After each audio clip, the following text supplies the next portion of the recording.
Distinguished colleagues, ladies and gentlemen. First, I wish to thank the organizers for conveying this timely event and for inviting me. I would also like to give greetings from the Czech Foreign Minister Jan Lipavský. Unfortunately, neither of us was able to take part in person. Therefore, let me share a few thoughts in this virtual way. Although science and diplomacy are two different disciplines, there is a value in learning from each other.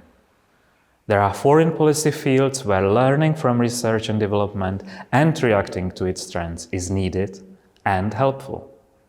Science, technology, and innovations have been a driver of global change. Perhaps the ongoing digital revolution shows this trend most visibly. Innovations transform the foreign policy landscape rather dramatically. Diplomacy reacts to these trends, and not only in terms of security policy. Science and innovation diplomats foster, for instance, high-tech defense cooperation or exchange of researchers. This in turn boosts the competitiveness of our countries in the global arena. Speaking of competitiveness, diplomacy and science are also intersecting in the field of economic diplomacy, where the search for international cooperation in a high value-added sector is increasingly important. As the overall theme of this conference highlights, science is also the key to delivering the Sustainable Development Goals.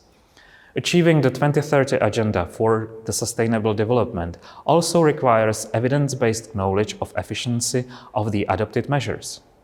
Last but not least, I would like to emphasize the use of scientific data and models in anticipating and predicting natural disasters.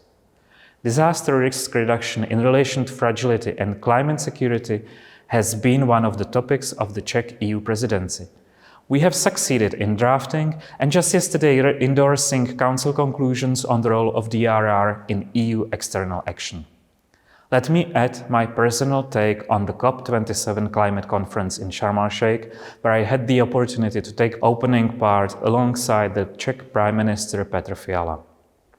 I have witnessed a repeated highlight of the need for resilience building and a real implementation of solutions for fragile countries and regions. I trust that strong multilateral cooperation backed by science can be one of the answers to this powerful call. Not only in this respect, I would like to emphasize the critical role of young scientists who need to be engaged in tackling the big challenges of the humanity. Ladies and gentlemen, let me stop here and wish you a productive exchange of ideas.